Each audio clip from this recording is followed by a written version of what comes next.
Okay, so here is the follow-up video from my hay video, which was asking you guys what I should do with my hay issue in the north barn.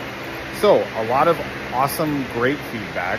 A couple of takeaways. One, we shouldn't be storing hay in the barn with the animals. That's basically everybody's biggest comment, which I totally agree with.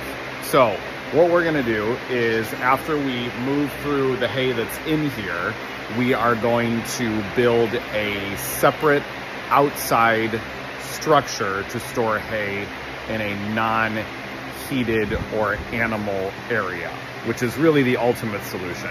For now, what we did is we removed the moldy stuff, which really wasn't that much. It's probably like the equivalent of like 10 bales total. And then we stacked everything in more of a pyramid off of the wall, so you can actually like walk behind it now.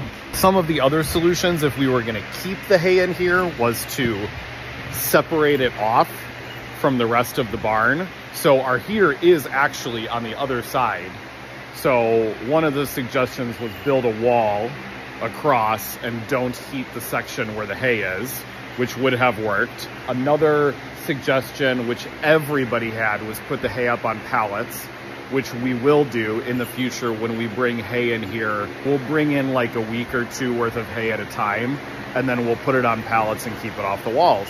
And another suggestion was that we get a dehumidifier, which I also ordered. So we have a big dehumidifier, which I think will help altogether with the barn. You know, even if there wasn't hay in here, I'm gonna try that out. So we got a really large dehumidifier that we're gonna hook up. If I'm not storing hay in here, that means that I can now get more animals because it's so much more space for animals inside the barn. But all kidding aside, what I think I'm really gonna do is I think that we planned out doorways in this barn for the future. So like if you see where the hay doors are over there, there's actually another doorway right here that's all framed out. And what I think I'm gonna do is open that up as a doorway, and our donkeys are attached to like this side of the barn, and I'm gonna give them more inside space in here for the future. Thank you all for the suggestions. And I think in the last like 48 hours, I have learned more about hay than I ever thought I would. So the other note that everybody was very, very concerned about was, is the hay warm at all? And is it moist enough in the middle that it is going to combust? And that we did check, and it is not an issue.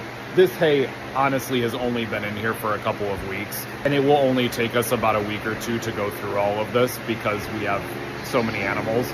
So as soon as we get through all of this, we're not gonna really store hay in here anymore. And also it gives me an opportunity to give Jared a new project, which is to build a big hay barn, which he is going to love doing because he loves building big structures outside in the cold. Okay, well, we'll update you on that project once it gets going.